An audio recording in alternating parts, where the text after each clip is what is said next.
I don't know if y'all saw where Walmart had to issue a recall in several states because their Great Value, which is the name of the brand that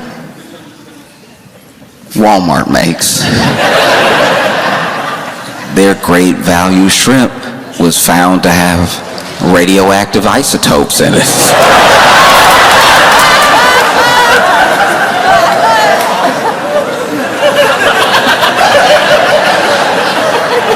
Whatever happened to like regular nasty? You know what I mean?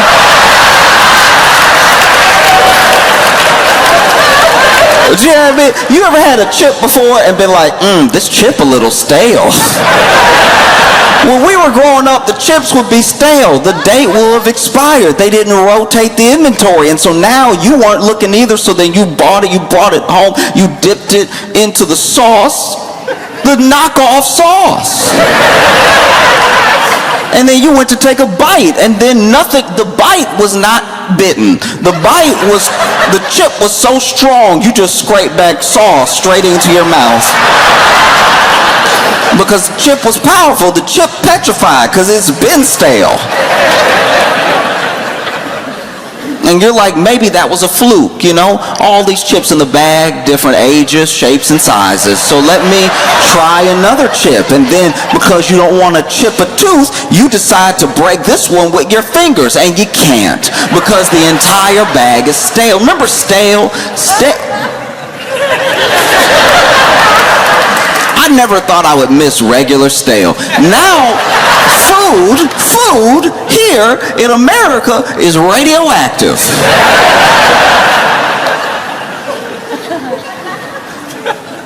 I'm not gonna act like I know why it's radioactive. I don't know why it's radioactive. But it's radioactive because they say it's radioactive. I'm not gonna blame it on the shrimp. What were we doing near the shrimp that was radioactive? We act like radioactivity is like easy to come by. It's not. You know, there's obviously radio waves everywhere. You use the radio, you know, you use a microwave and stuff. But real radioactivity that sticks with you.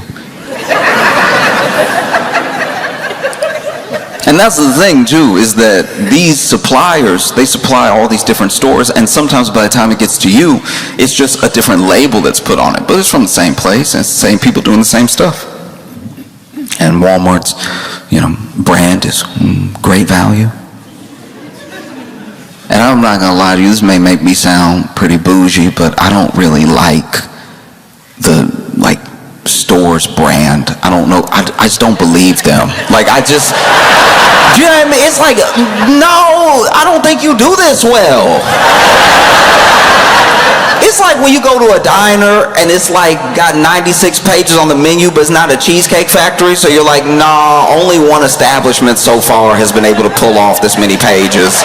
There's no way y'all have that much in the back. It's not possible. I drove around to park. I know that the kitchen can't be that big.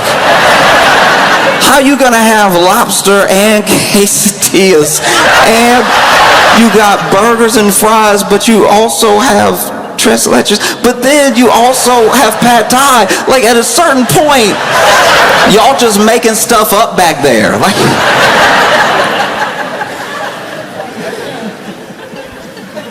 you got sticky rice, sushi rice, white rice, brown rice, mango sticky rice, paella. Like, and it's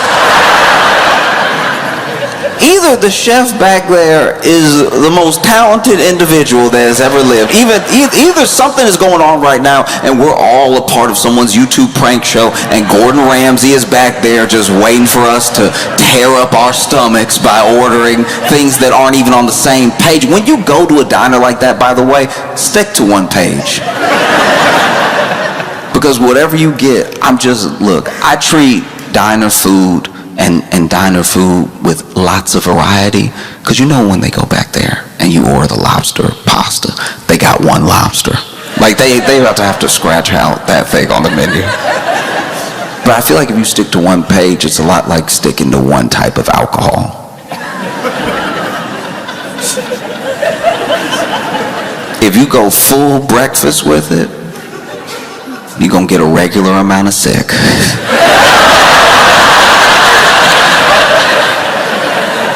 Hear me out, because all across America, you got these diners that got 87 pages to them, and then you're like, oh, it's too many choices, what do I do?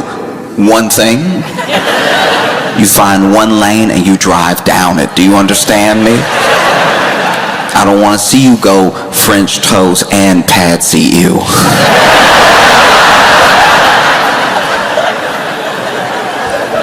Y'all laughing, but people are out here wild. I went to a diner with some friends, one of these diners I'm telling you about, and it had, so on their menu, I'm not exaggerating, on their menu, they had 26 pages with pictures. Now the pictures were obviously stolen from online. They did not take any of these pictures. They hit Google Images and they printed it out and they put it next to the ... lobster pasta, right? And the other thing that, look, this is an aside thing, this actually has nothing to do with anything, but also on the menu, they had numbered everything, like they had numbered every order. Like, you know, like when you go to, like a restaurant and they'll have the traditional pronunciation of the dish and then they have the number. They did that, but everything was in English. And so you could just order 102 and a number 5 together. And it's like, that sounds like it'll tear up your stomach just as much. Just as much as saying, can I have the Tom Kha? Can I have the Tom Kha and the baby back ribs?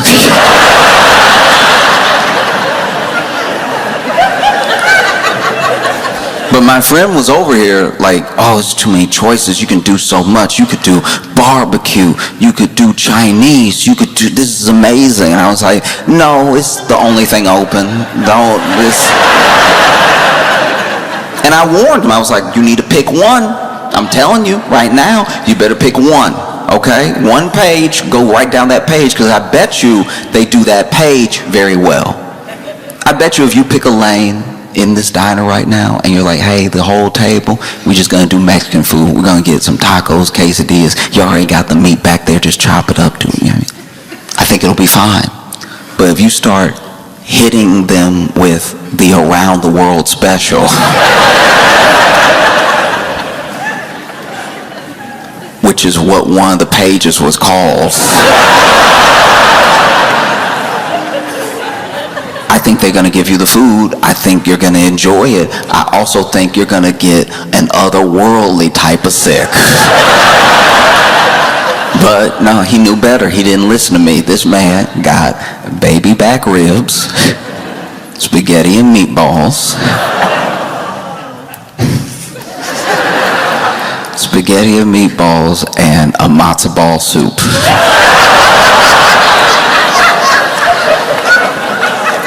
Now, you know how they say that sometimes when you're driving down the highway, there's like a natural instinct to watch the wreckage of a car accident as you pass by. That was every plate they brought to him. I kept watching him this man was taking bites of baby back ribs and then sips of soup and everything. And I was like, I don't know how you feel like this is a good idea. I got 3 scrambled eggs. And I made sure to order before he could finish ordering, because I was like, keep me separate from him. I know that a bunch of sauce is going to be sloshing together. And sure enough, we leave, we get in the car, we drive for an hour.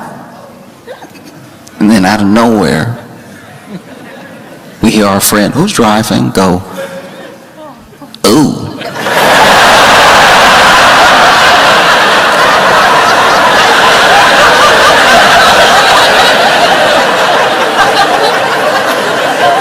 This is why I got so mad, because I knew we had 4 more hours of driving to do, and I knew for a fact that his bad decisions would affect me.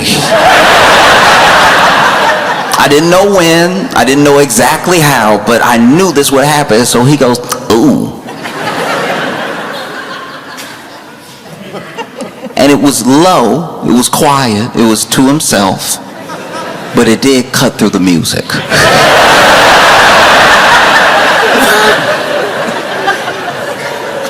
Go,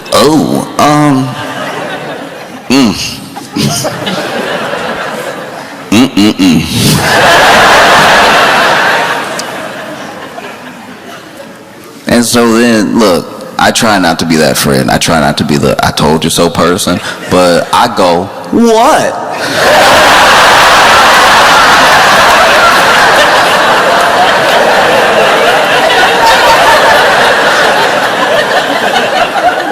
What is it? And he's like, oof,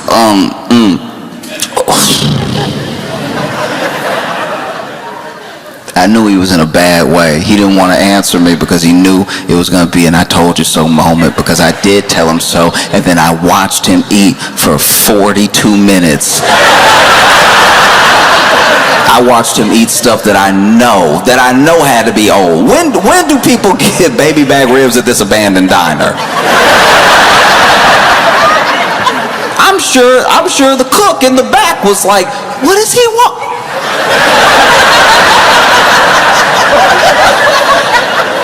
Ask him, is he sure? Ask him, is he sure? You gotta go put somebody's death on me. I'm not gonna catch a body.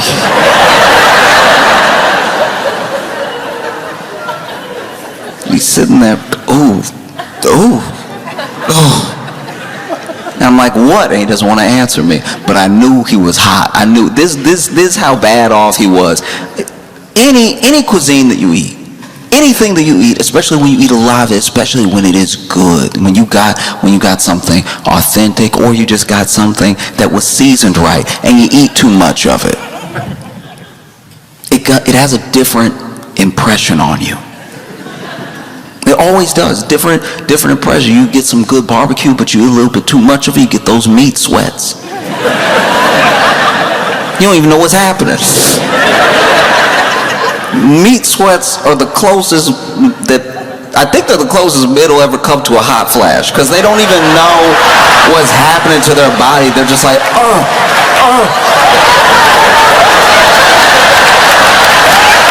You ever be so hot that you blinking extra? Like all the cool air is over there. If you could just see it clearly, it would cool you down. You ever get so hot you sweat in your own eye?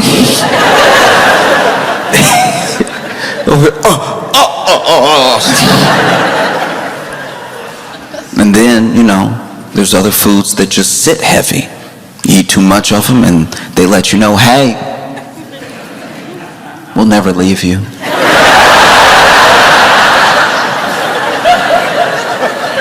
And then there's some foods that, because of the cuisine, there's a little bit extra spice in it, makes your throat a little hot, makes you burp, and just gives you a little heartburn if you overdo it. He had all three. This man was sitting there with a hot rock in his stomach.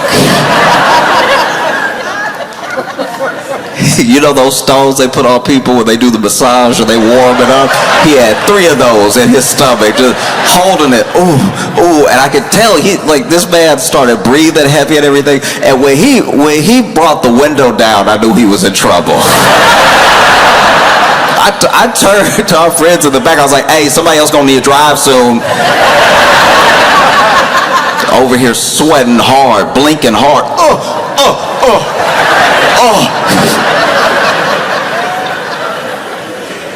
And I'm literally almost been knocked out. Out of concern for my friend, I've almost been knocked out of I told you so, but not yet. I go, what?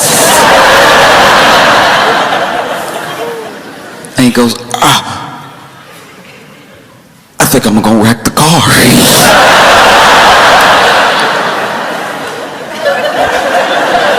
What an insane jump. He doesn't go, I need to stop, let me pull over, I don't feel so good. This man ate off so many menus, he's like, I'm gonna kill all of y'all.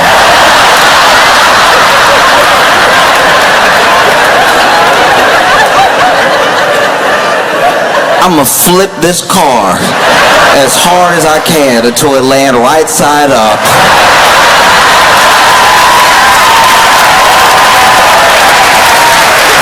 And everybody in it dead. And then this man did something that to this day I have not forgiven him for. You've had it happen to you. We've all, every one of us, fallen prey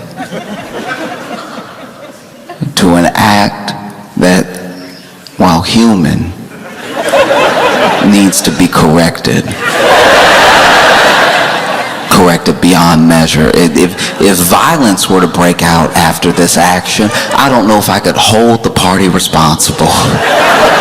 Because this man who just said he's about to wreck the car leaned his head out the window, tried to get some cool air on his face, and when he leaned out the window, he thought he was slick. He wasn't sick. When he leaned out the window, he went. Just from the hip placement, you know what's happening. Just from this right here. Just that little pivot. Like a dog. Like a dog near a tree. This man leans over. You know what's terrifying? You know what shook me to my core? I heard nothing.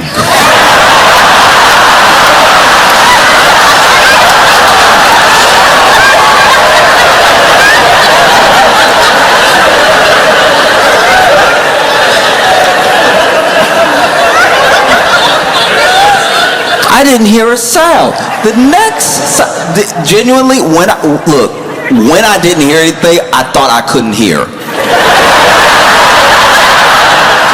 Literally, the way this man cocked his hip, and then I heard imagine if you saw a nuclear explosion, but then there was no boom after you, like, I guess I'm already gone then? I must have died so fast I didn't notice. This must be how they make ghosts.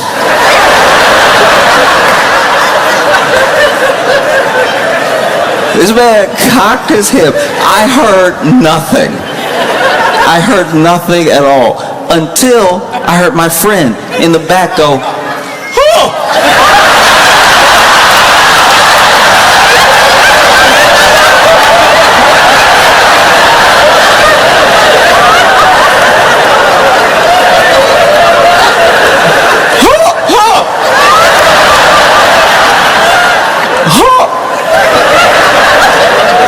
Look, I'm not gonna act like I know how,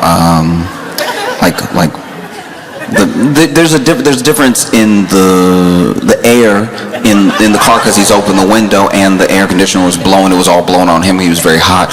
But I'm not gonna act like I understand why what happened went backwards first. All I know is I hear my friend go, "Oh!" and then my buddy next to him goes,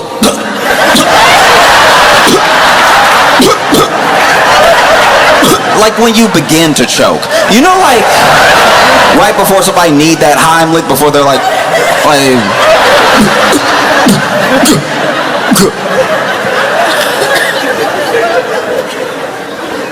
I don't know why.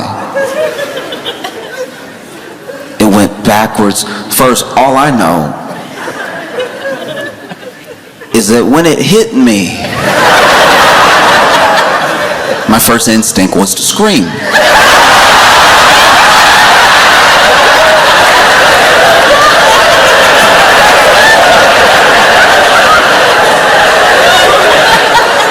But I held back. I held back because screaming would open my mouth.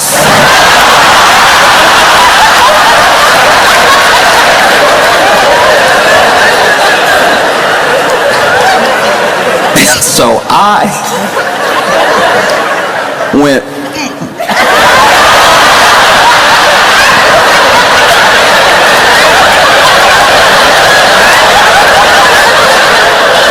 like a silent movie at a 1920s sanitarium, all right?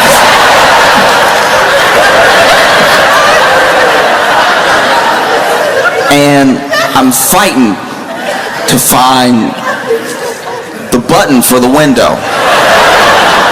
I can't find it because not only am I trying to lean away, I have closed my eyes because they started to burn. And so I'm palming the door and I'm like,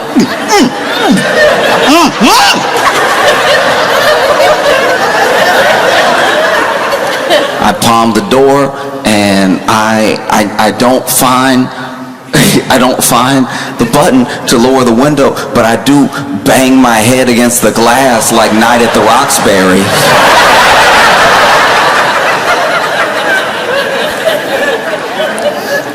And finally I feel something, and out of desperation I just flick it, and that opens the door.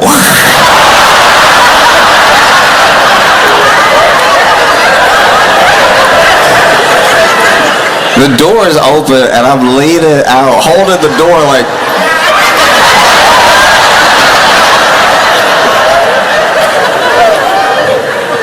and I feel like, look, I'm wearing my seatbelt. You gotta wear your seatbelt, but I do feel like I've already fallen out of the car because the sound of my friend screaming is getting fainter. It started out, oh, and now is, oh.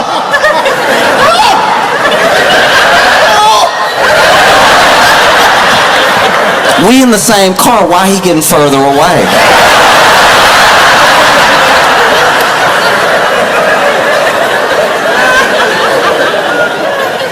And then our friend driving both saved and ruined my life because he pulled me back.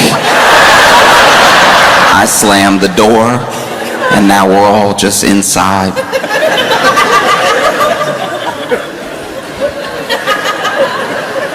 With him.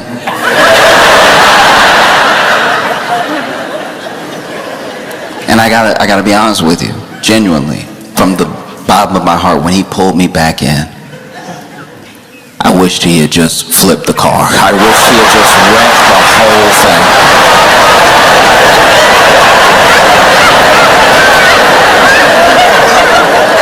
But yeah, it's just, you already do your best when it comes to food.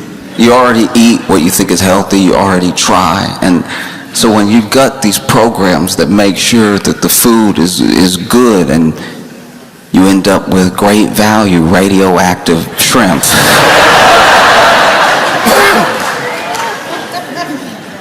It's absolutely unacceptable. All I'm saying is, I don't always trust the brand that the store has, because I'm like, y'all don't do this too. There's no way. I believe you do napkins, CVS. I believe y'all's napkin game is probably, y'all got the same printer and everything. Y'all got the same little bumps on the napkin. I'm with you. Once it gets to soups, I think that y'all are just guessing. If I go into Walgreens, already I'm there for drugs. I'm there because my nose is running or something like that, or I just want a bottle of water. The idea that Walgreens specifically is like, we make pasta too.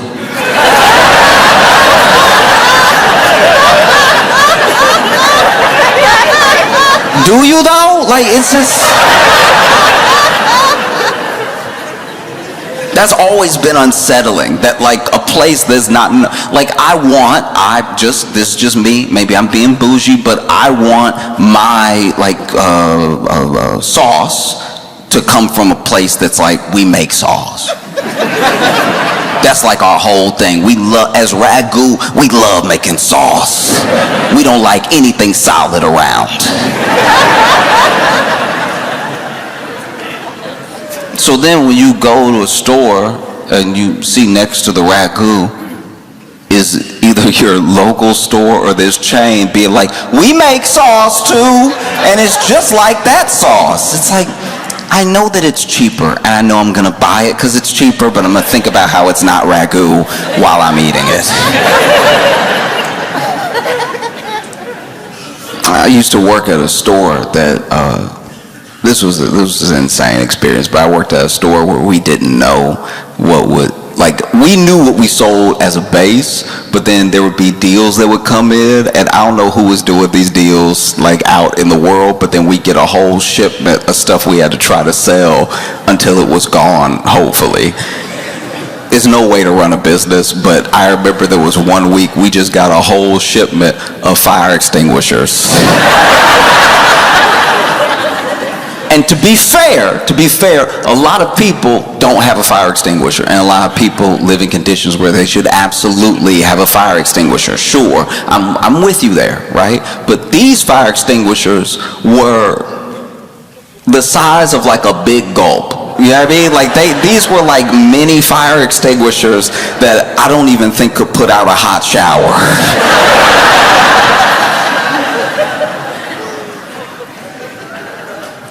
We also had to sell, this one time, we just got toilet seats. And it occurred to me at one point, I was like, who shops here? Like sometimes I'd see customers in there and I'm like, you just know you need stuff and then you hope stuff is out there. Like, the idea that we got a shipment of toilet seats all for nothing, and then someone came in and was like, that's just what I did. It's like that, it does make you believe in like the law of attraction, I suppose, but like, doesn't seem like a great business model. One of the wildest things we sold at that store was was condoms, but they were like store brand condoms. Do you know how much you're taking your lives into your hands? We've established condoms. You don't need a great value condom. A great value condom is how you end up with another great value customer.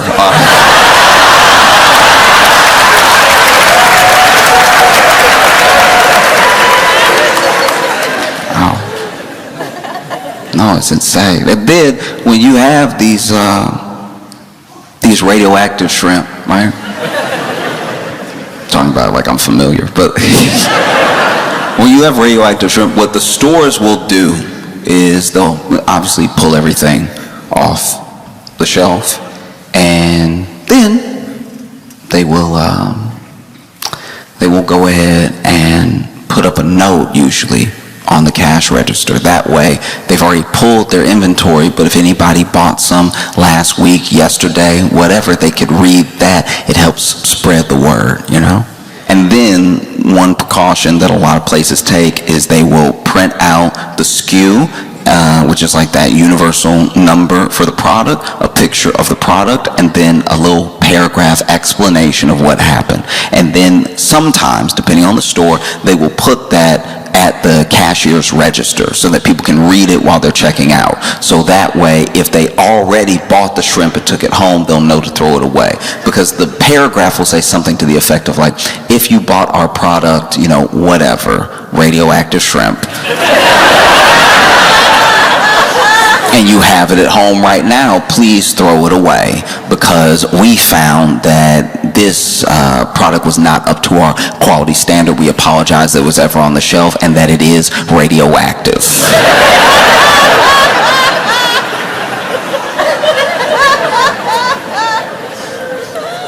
Thank you for your attention to this matter, and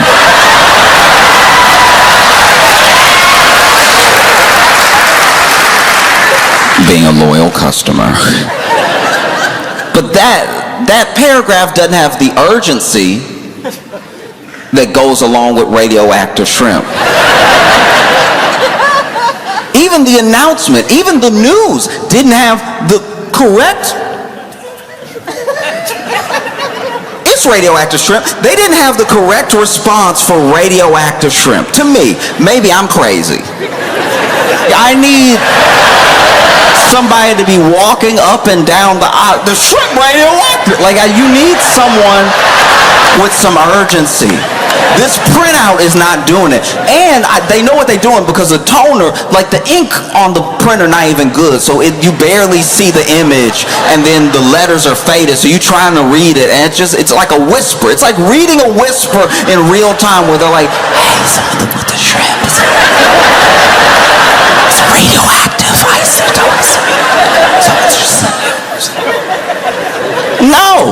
No. We have so many people in this country looking for work, unemployed. Hire someone to be the person who announces what's been recalled. Walking up and down the store. I hope you didn't get the shrimp last week because the shrimp radioactive.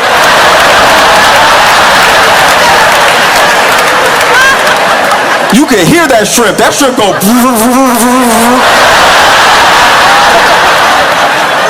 Oh, watch out, the shrimp is...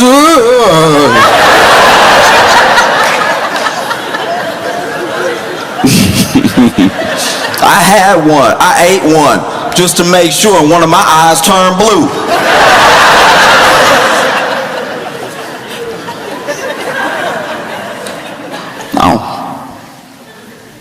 No, you gotta get up in there. You gotta do something more than just a printout that I'm probably not gonna see, because admittedly, I'm looking at the Skittles.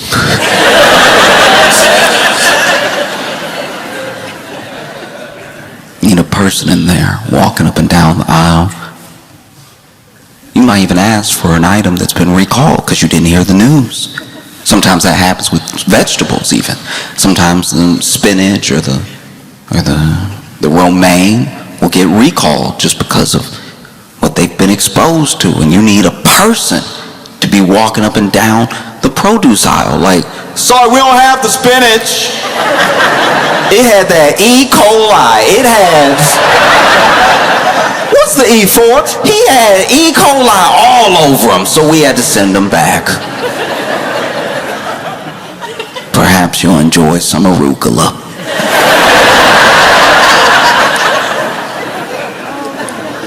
They don't just scream, they're also helpful. I don't like to think of myself as a bigot, but when it comes to milk, I am pretty intolerant. I have a problem with milk being in my things. If I even hear milk is in a dish, I'm like, get them out of here.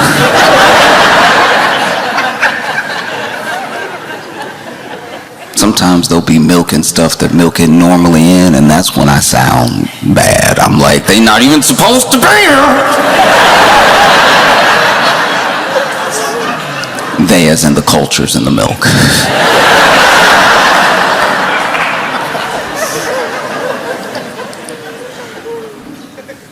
And I don't know. I've been watching this thing happen. They say that they're going to make America healthy again, but then they're like, oh, but you could just do a bunch of wild stuff you weren't doing before that definitely runs the risk of making you sick. There are people that are like, I want to drink my raw milk. Why can't I drink my raw milk? And it's like, okay. If just you drink the milk, I think that's fine. Genuinely, if somebody wants to drink raw milk and they drinking raw milk and they're like, dude, this is what I want, like that to me is not bad. That to me is how it should be. You want the raw milk, you drink that.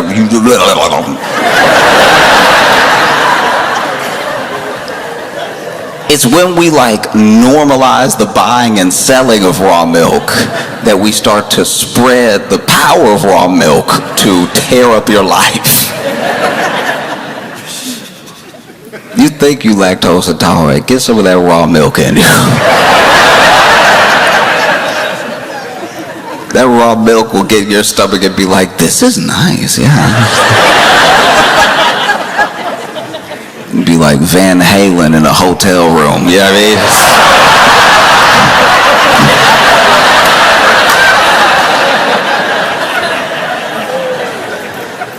Now you sitting there.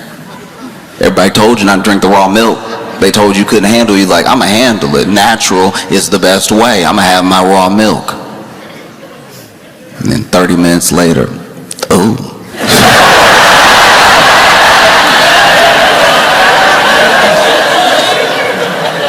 I'm sitting next to you. What?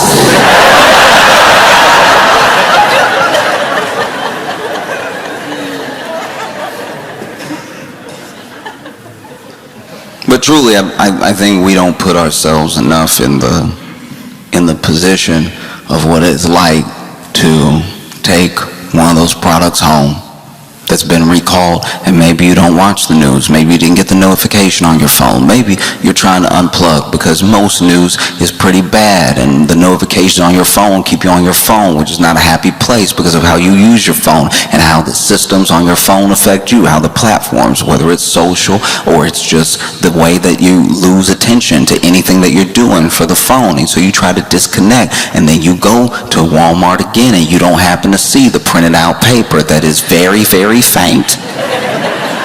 I'm not a scientist, but I imagine that if you put radioactive shrimp in the microwave,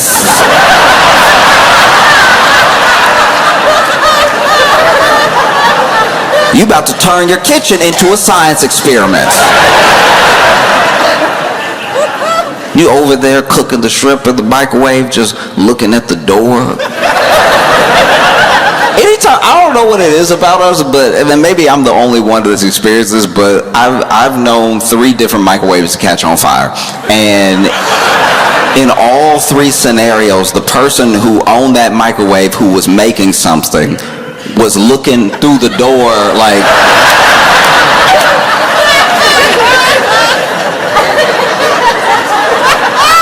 is that fire or is that just how it cook?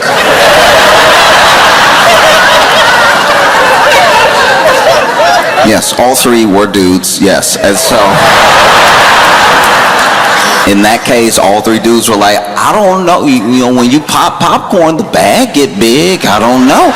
Maybe this chicken sandwich supposed to be on fire. It's like, no, it's not. It's not. You put a Chick-fil-A sandwich still in the foil right into the microwave, and so yes, your sandwich is on fire, but that's not part of the process. You should probably open the door, put that out. Use the tongs, don't use your hand. You know what I mean? And so now you microwave your shrimp, you're staring at the door.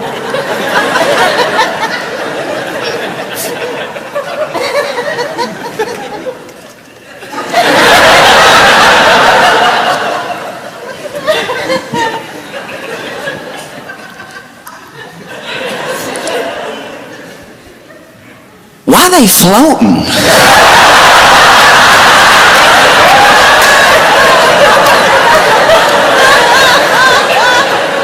Look, I don't know anything about radioactive shrimp, but I imagine a radioactive shrimp at least has the possibility of waking up.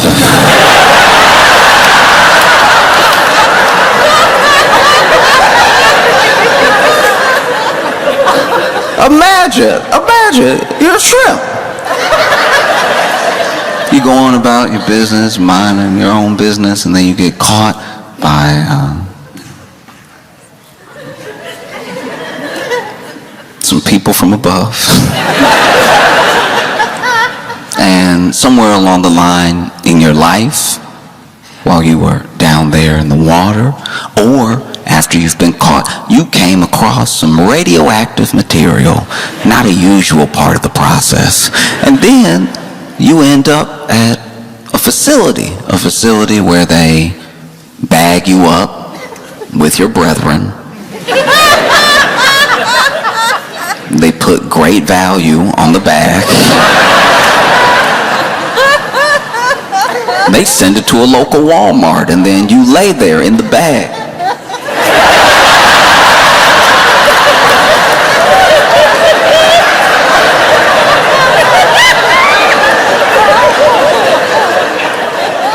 Somebody grabs the bag, somebody scans the bag, somebody bags the bag.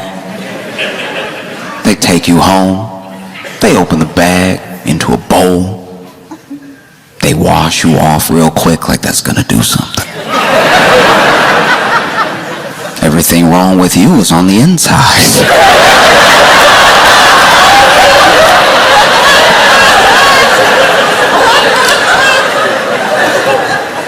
And then they throw you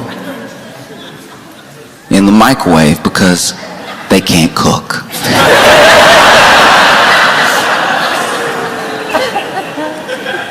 And you laying there.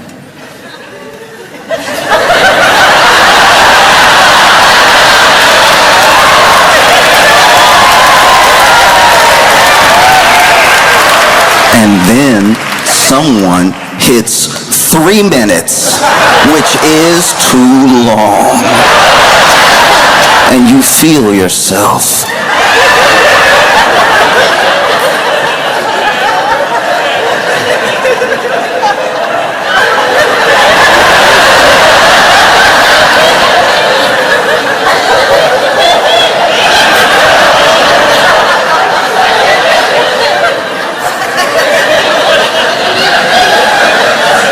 You open your eyes and you see a big old face.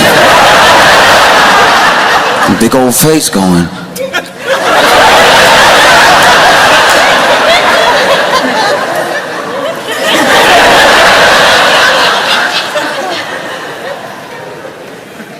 You're supposed to be floating.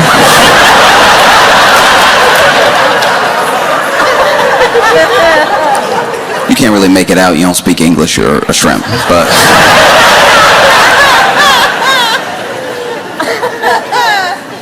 someone finally has the wherewithal to press the open button on the microwave, and you fall back, and then you stand up. You stand up and walk out of the bowl. Nobody stops you. They're too busy running around screaming and praying.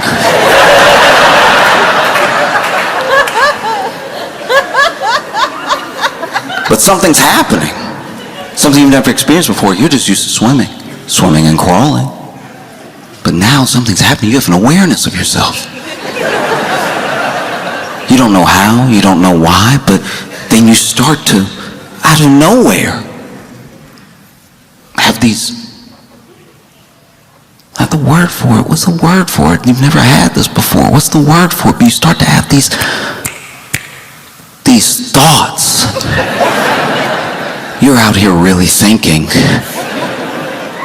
You're thinking about your entire life. What happened to you? That radioactive material you came across. And now, you decide, you know what? I'm gonna go out on my own.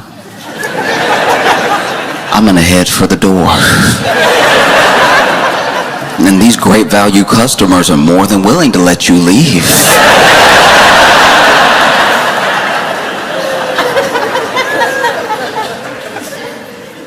And you go out into the world. You start to see, hear everything. You might even have some awareness of things that you haven't even come in contact with. Maybe it's super hearing, maybe it's telekinesis, who knows?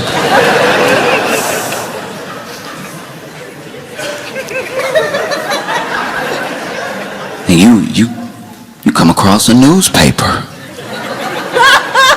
You read a newspaper. And you're terrified. Because with only having, an hour's worth of knowledge and understanding, you can tell that things are bad.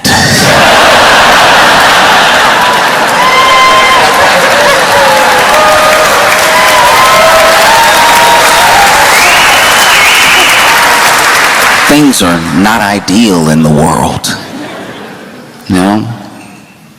You don't know what to do about it exactly, but you end up reading an article that's of a lot of importance to you because it's about you. It's about how there are radioactive shrimp at Walmart, and you're like, that's me.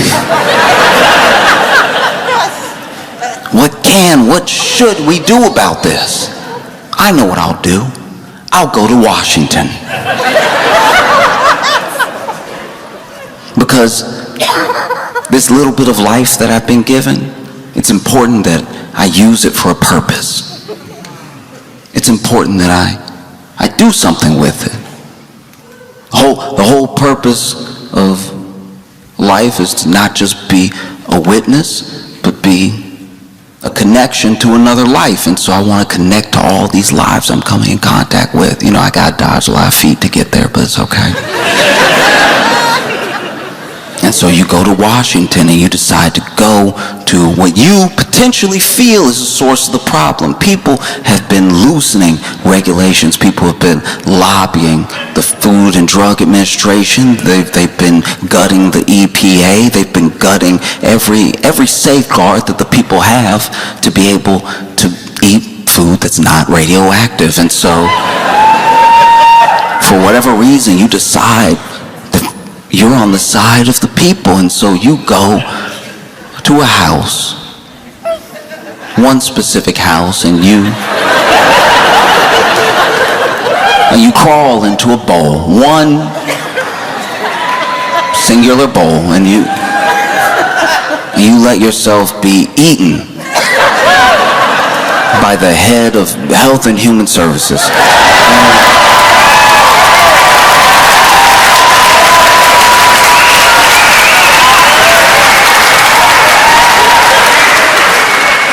And let's be clear, he notices you glowing, but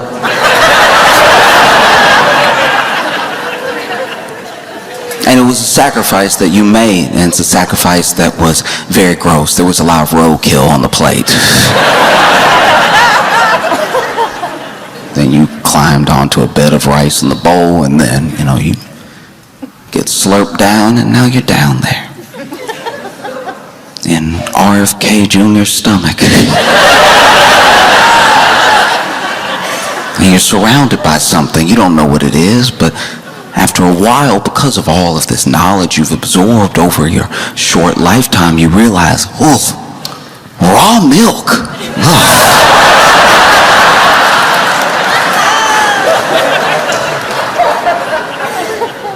And then you let yourself fall away. And it was all worth it because RFK Jr. is over here sitting at a press conference talking about how we're going to introduce more raw milk into the U.S. or, going to make sure every kid eats roadkill for breakfast or something. I don't know. I don't know what the next initiative is, but while he's sitting there, RFK Jr. goes, whew.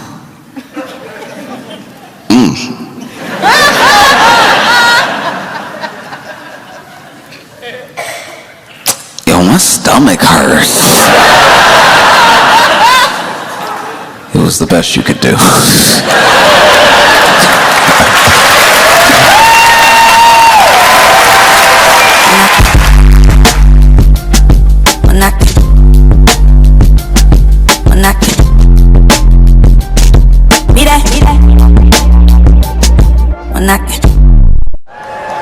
Please make it loud for John Johnson!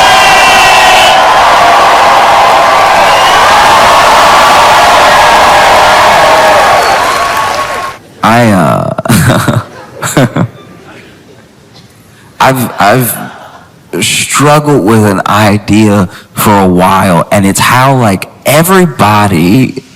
This sounds so dumb. Just hold on. Give me a second.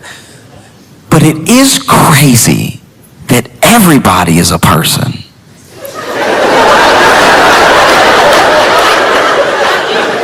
What I mean by that is when you're like a little kid and you're just living your life, you go to school and then you go home and then sometimes you play with your friends and sometimes you stay in and you watch cartoons. You know that you have a life. You know that you're a whole person, even if you don't have a full awareness of yourself. You know that you go to different places and you do different things. Even when you have a new experience, it doesn't even occur to you to be like, oh no, I don't do that. Because you're a kid just experiencing the world.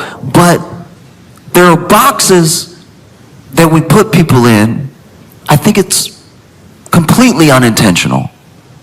I don't think there's any malice behind it. But I remember the first time that I realized that someone who I definitely cared about and I definitely enjoyed their company and I definitely liked was a whole other person. I was a little kid. I was with my mom at the grocery store and we saw my teacher.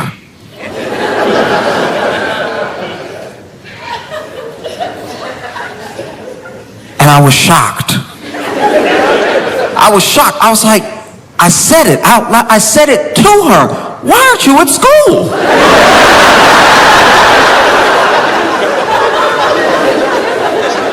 If you're here, then whose? It was a crazy thing in my head. My brain was breaking in that moment. I'm this little kid. I've only ever seen her at school. She's supposed to be at school. I shouldn't see her if I'm not at school. And she's over here buying groceries. I was like, you eat groceries?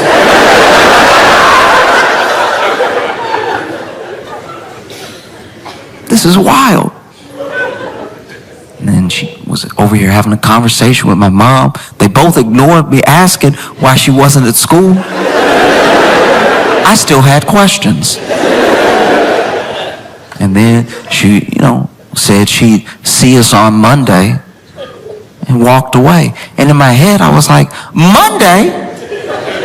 It's Saturday. She's not even going to be at school tomorrow.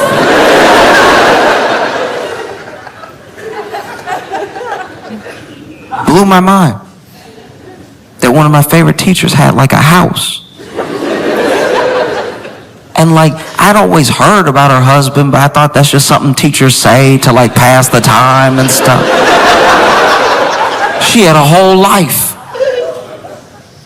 And it feels like a silly lesson to learn when you're a kid, and then you get older and you realize you have to keep relearning it over and over again because you meet more and more people and you've already boxed them in. And then they surprise you, and then you think, oh, I'm a little ashamed I was even surprised. I should know from when I was like 6 that people are like, everybody's a person. But it's an easy lesson to forget because you can only sometimes see a person in a certain way. Like my friend, I have a couple friends now who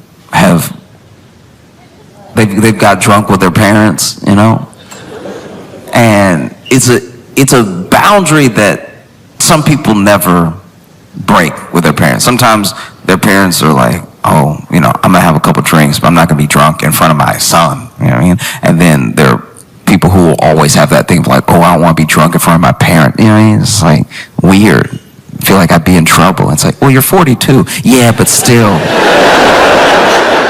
I don't know. I don't want my mom to see me drunk. It's like, well, she saw you at your worst as a baby. I guarantee you drunk just brings you like one step above baby. But it was an interesting thing. My friend said that he got had a couple drinks with his dad. Now his dad was a sort of interesting case because when he was a kid, I don't know all the details, but his dad drank. And then there was something, whether it was something that happened or just like a general attitude towards drinking. At one point, his dad was like, you know what? I'm just not going to drink anymore. And he went like cold turkey sober for years and years and years, right? So he drank pretty heavily when my buddy was a kid, didn't drink until he was long out of the house. And it wasn't until after my buddy graduated college that his dad would like drink once in a while, have a drink with him. And finally one day his dad was like drunk with him, and he noticed his dad like drunk, and he was like, it's crazy because I know my dad used to drink and I can only see my dad as my dad. So knowing my dad is like an annoying drunk,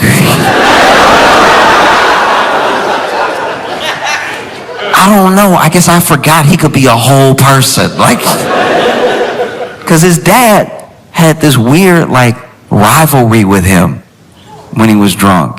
He, walk up to him, impromptu, offer nothing. They're in the backyard. And he's like, hey,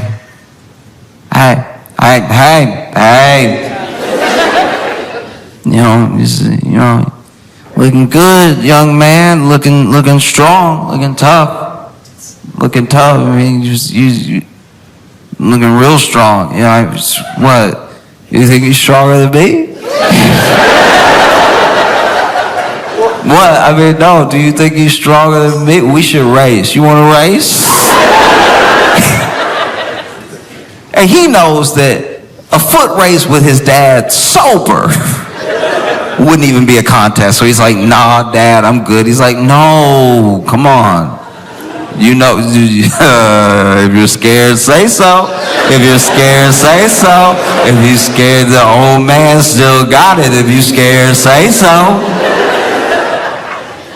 Said he made it into one of the most annoying songs he had ever heard in his life. Just until he would raise him, if you scared, say so. And finally, he's like, all right, look, we'll race, fine. And he thinks if he stands up, his dad might just forget, because he's at that level of drunk where he's on a mission, but not a mission he has to complete. Y'all know that mission. It's one of my favorite missions to watch people have on like a night out. Especially with like one of my favorite side quests in any night out that a bunch of ladies are having is finding one of their phones. One phone will go missing, and it will be the biggest deal in the world for 12 minutes. And then the person whose phone is missing will be like, let's just dance. It's like, all right, but you should go get your phone though. You do need to call an Uber at some point and get home. Like, we need your phone. It's like, yeah, but like later. I don't know. It's just like, I don't even care. It's like, this is my song. And then it resets because then like several songs later, it'll be like, yeah, you look so good. I'm going to take a picture of you. I'm going to.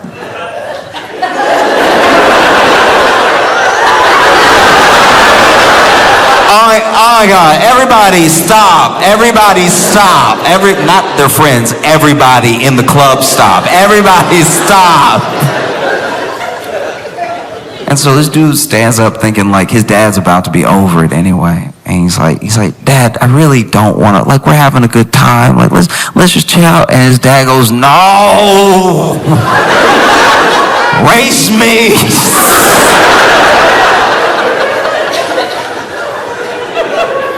He's like, all right, fine, okay. So they line up. He's not really gonna race his dad.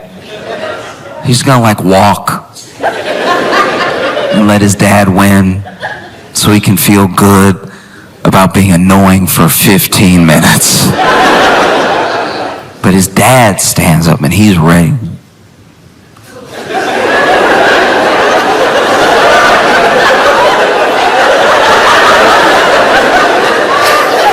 You ever see somebody look at a finish line like it's moving?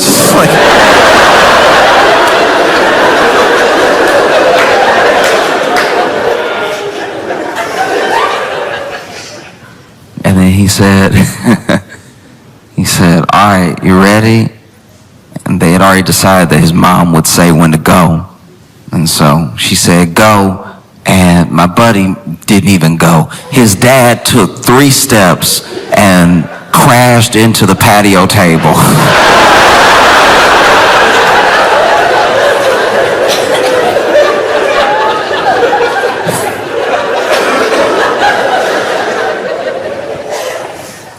And I don't know, yeah, it's gotta be tough. That's a moment that's you just know that now.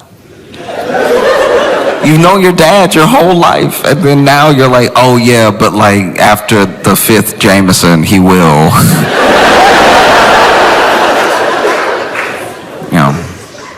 And it changes how you look at your dad a little bit, not even in the form of judgment, just there's more information, and you see him as a whole person. You know good, you know bad, you know arguing with them, you know, and now you know this thing that you didn't really experience in the same way when you were a kid. Now you know. Even 4 Jamesons in, he's gonna go, no!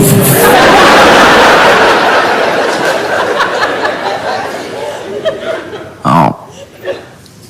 Like, I don't know if it's possible to remind yourself every time, every day, that a person is like a whole person. Because we are like so distant.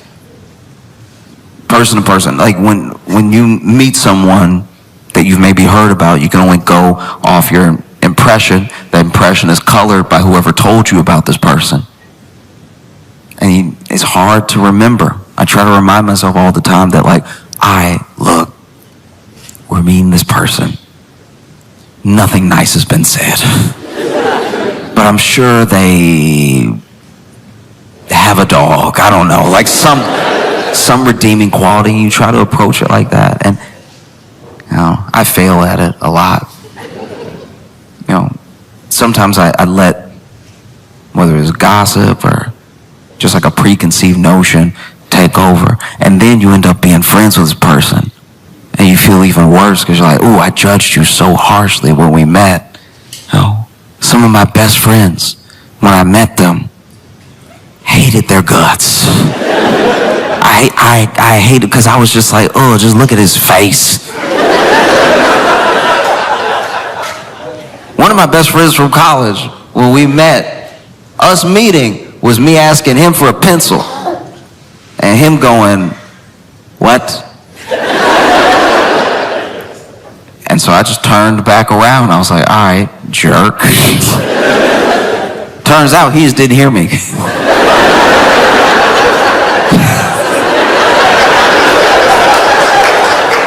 We're like really good friends now, but yeah, that was not a great way to start.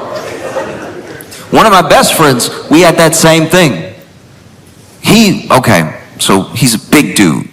He's like 6'4", 6'5", like a strong guy, wide guy, right? Big dude.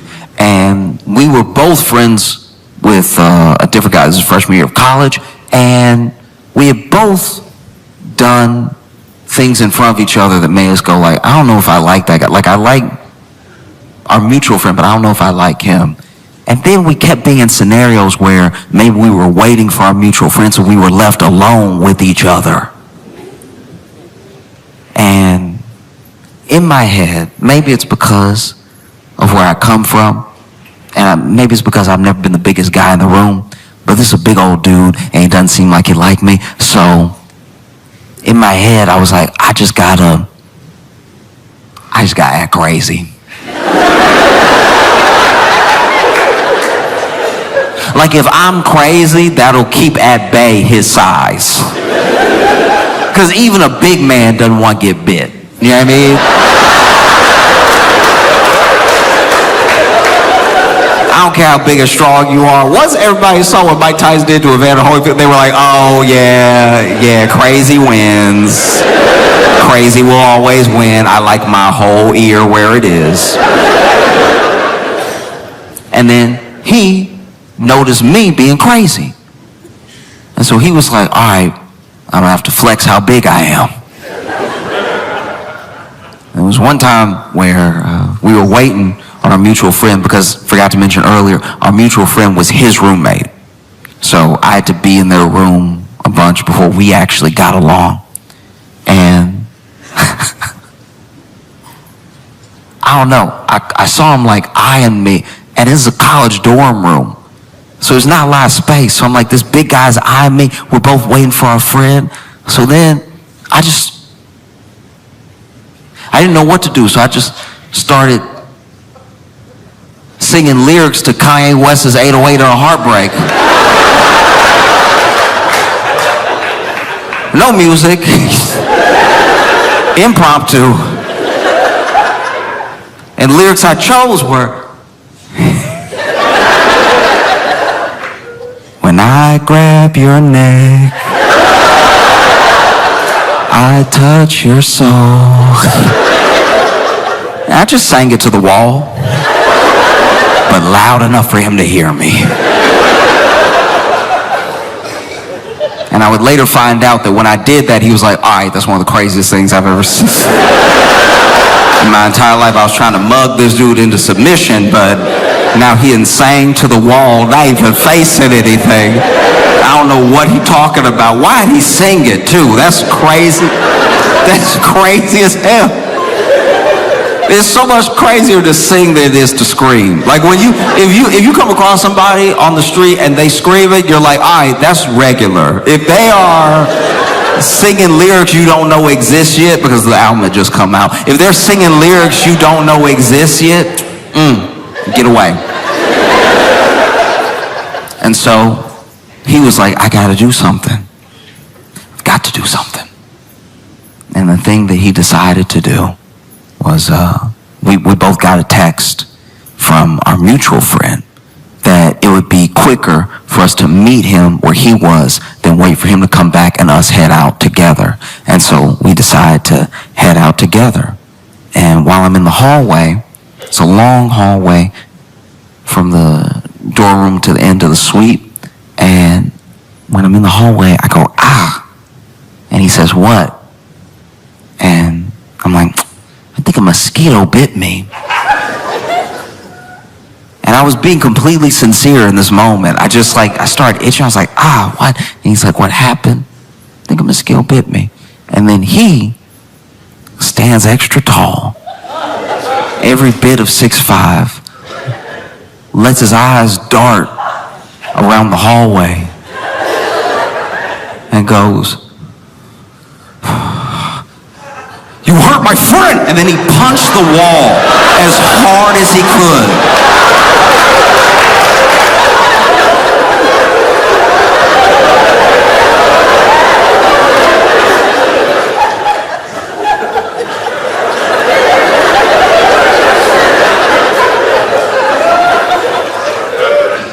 And when he moved his fist from the wall, there was a dead mosquito.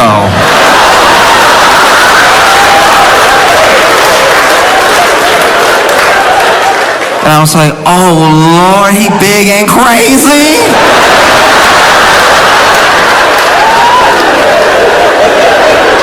Oh, I'm sick. Oh.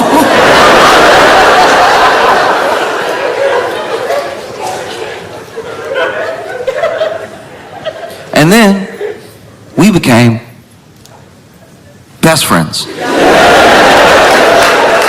We became best friends because we got to know each other. We got to know each other, and I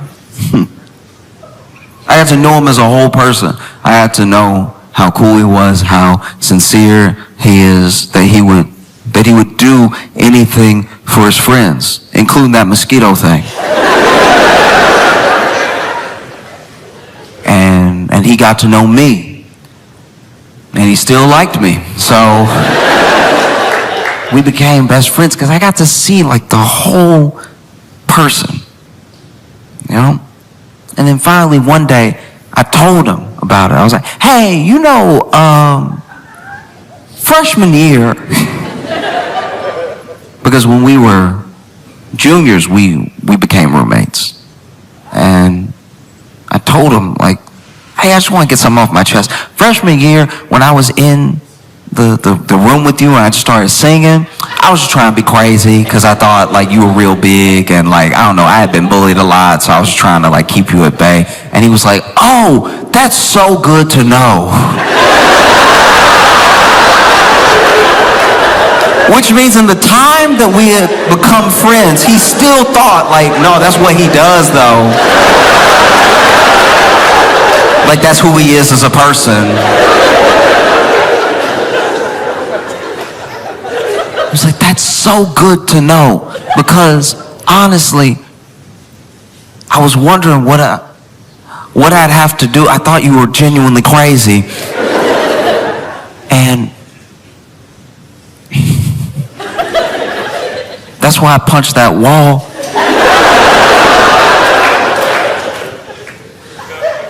When I moved my hand, I couldn't believe the mosquito had actually...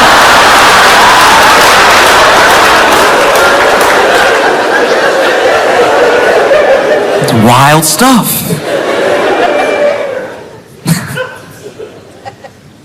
Yeah.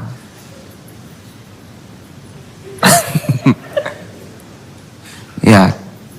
Because it's tough sometimes accepting that someone was like a whole person. Because it is easier. If someone sucks, it's easier to just, lean on exactly what you know, and that's enough for you, and they suck, and that's the end of it. It's not necessary in your mind to get down to the deeper root of the issue about why they might be the way they are. Whatever. They suck, and done talking about them. Like when I think about some of the most powerful people in the world, I think that way all the time. I forget that it's like a whole person because they suck. They suck so much.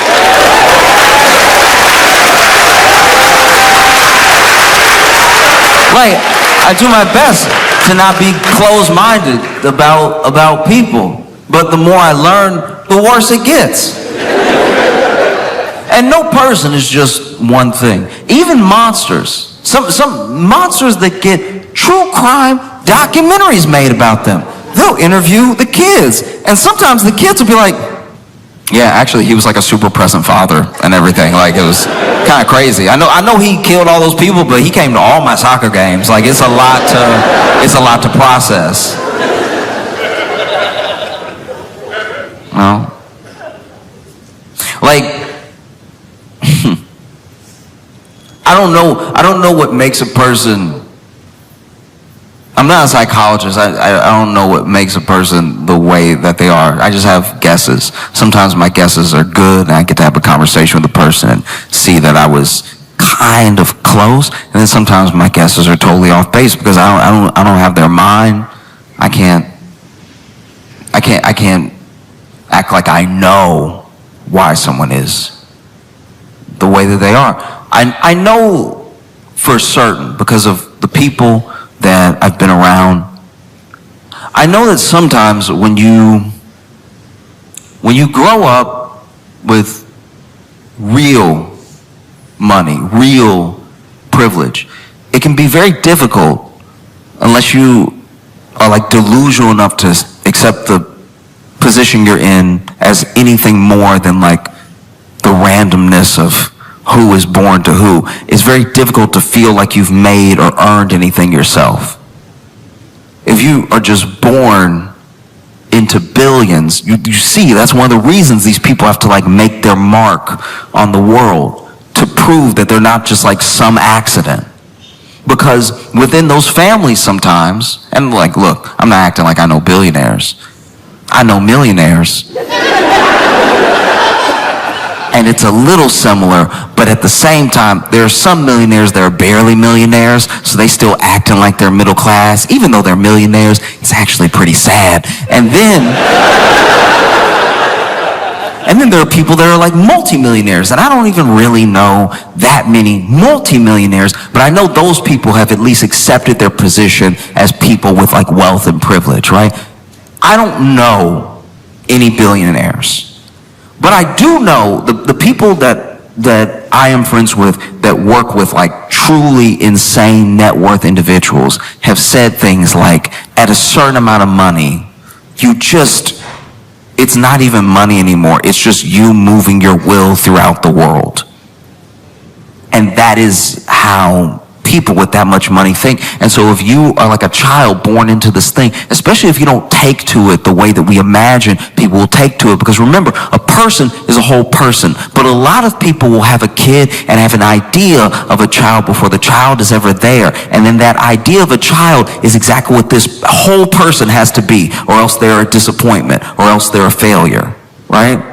I had the idea of you before you were ever here, And the idea of you that I had was, we play these sports together, I teach you to do this thing, we go to these things, you love the stuff that I love. Those are the hopes of like every parent. Every parent wants to share the things they love with their kid, and hopefully the kid loves them too. Because as much as you love your sports team, as much as you love your favorite hobby, it'd be so much more enjoyable if the person you love the most loved it too. A lot of people have those hopes. That's common, that's normal. But this thing, this like world of wealth, they have an idea of maybe building a legacy, building an empire, and now whoever comes, whatever this child is, they will be someone who can uphold, build up, maintain the empire that I built. They're not having like a child, they're having a vessel to continue their wealth into the future.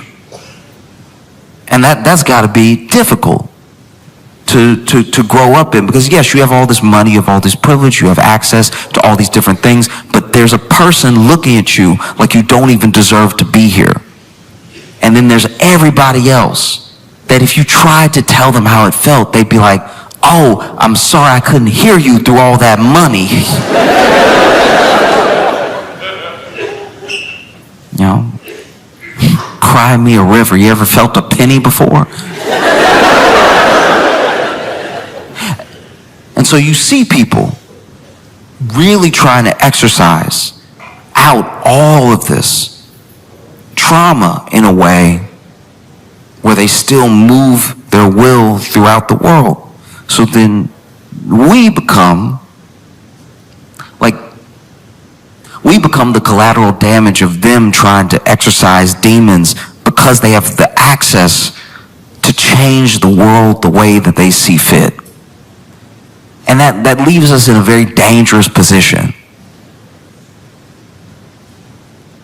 And I don't know exactly how to fix that, what to do about that, but I do know it presents itself in like little moments. Small moments where you can see, oh, this is like a kid. This is like a hurt kid. You know?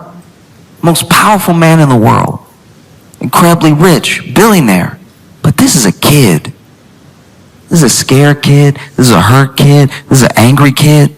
And I'm not saying that takes away all the damage, all the things that are being created by what this kid is doing. But like, I see you differently now. Like, in theory, I should be scared of you. I should be worried about what your next move is going to be. I should be worried if you're going to send someone to hurt me or my family, because you could do that. You're a very powerful person. But then things happen, and I see you react like a kid. And it's weird to see you as a whole person, you know? Like, I'm not going to, how do I put this? I could tell Trump was hurt by that South Park episode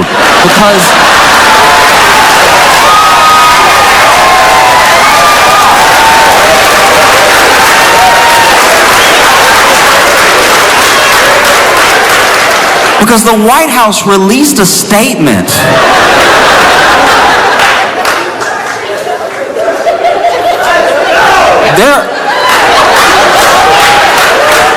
There are school shootings where the White House doesn't release a statement. The White House released a statement. They were like, hey, look, South Park hadn't been relevant for a while now anyway. Nobody even watched. And nobody crying. Nobody hurt. No? Like, I've watched... I watched Trump go to the Fed. He went to the Fed and he was with Jerome Powell. Now, Donald Trump put Jerome Powell in that position, all right? Donald Trump made Jerome Powell Fed chair, all right? And now Donald Trump can't stand Jerome Powell and doesn't know who appointed him.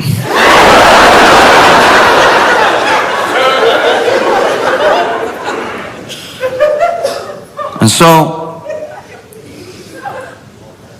he goes to the Fed. I guess they showing him where they make the money, shred the money. I don't know why he needed to go. He goes on a field trip to the Fed. You know, this is a very funny thing about Donald Trump. He has been very rich his entire life, but he still acts like new money.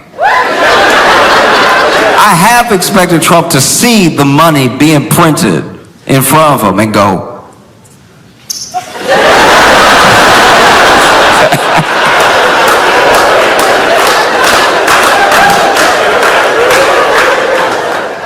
but this dude he's at the Fed with Jerome Powell, and look, you can say numbers.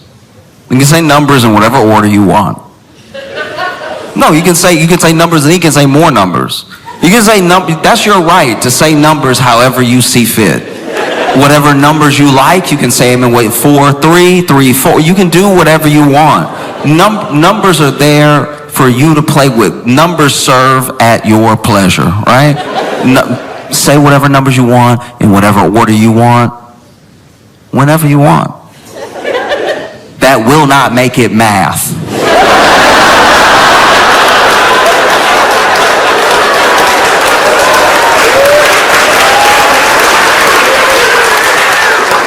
And so Trump is talking to the media, and he just like throwing out numbers. He's saying numbers, right? He's numbers, good numbers, and some bad numbers. Let's get those bad numbers out of there. Good numbers, more numbers, extra numbers, right?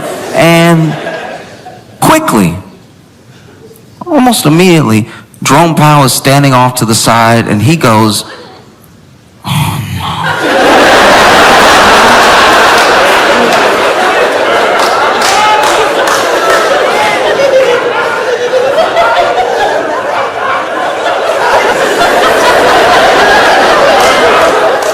Jerome Powell was shaking his head. You know those people who got like perfect pitch? Jerome Powell was shaking his head like somebody with perfect pitch going to karaoke. Like it's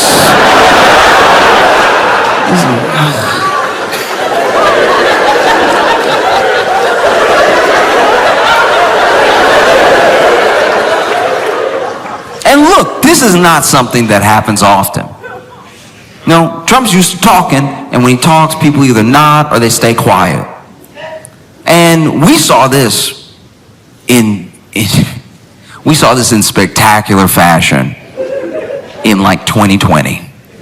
Because he would stand up there, and then the people next to him, the people behind him, sometimes you catch them being like, huh?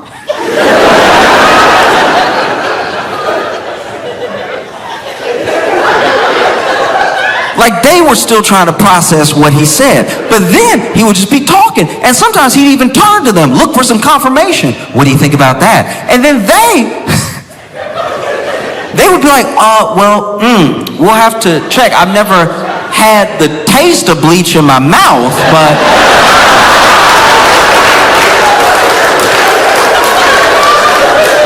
I suppose anything's possible.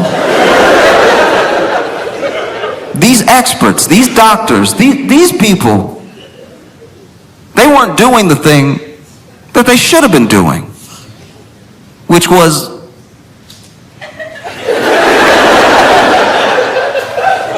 because he didn't just shake his head. He said it. He said it out loud. No.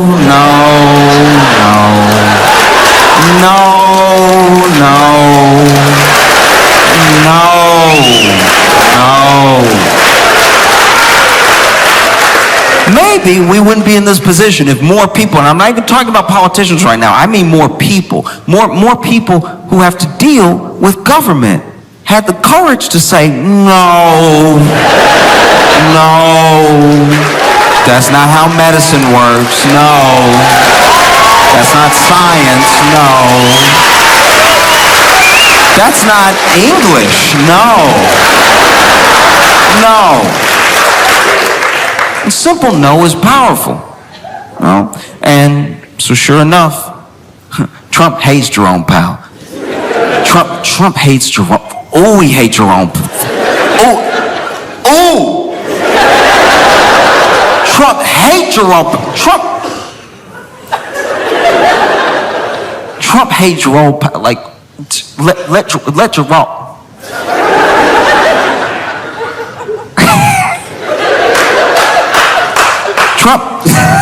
Trump hates Jerome Powell. So he hate him so good.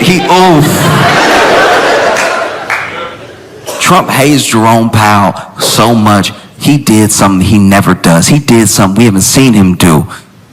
Either time he's been president, he did something I didn't even think he was capable of doing. Trump hates Jerome Powell so much. Through his teeth, he hate him. He hate him so much that Donald Trump did homework.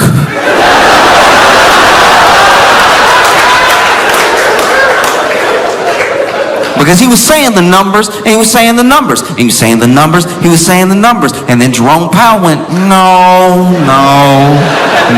And even Tim Scott was next to Trump, nodding and saying yes, while he was saying no. Yes, with those big teeth, saying yes, swinging those teeth, yes.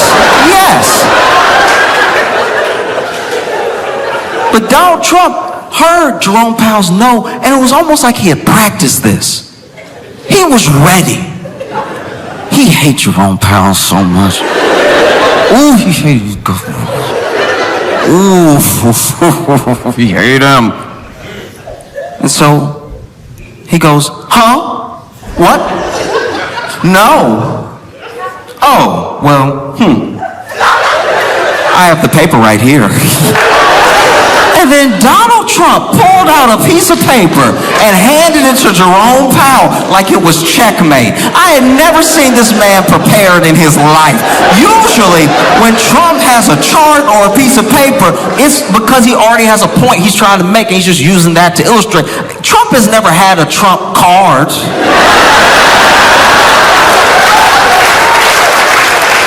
This man pulled out the piece of paper. You could see even Jerome was surprised. He was like, paper? Reading?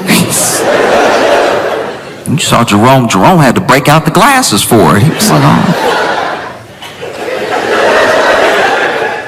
And because numbers are numbers, because math is at least something that, even if you have bias, even if you have an intention towards an intended goal, the math will still make sense or not make sense. Something will be true or not true, right? And so even Jerome Powell, I'm not saying I know this man, I'm not saying he's infallible, but in this moment I'm thinking maybe he's even thinking, whoa, what if I'm wrong here? What if there's something I don't know about? The president just pulled a piece of paper out as soon as I started saying no, like he rehearsed this. So he takes the piece of paper, throws the glasses on, and you can see him reading it. You can watch the clip. And he goes, no,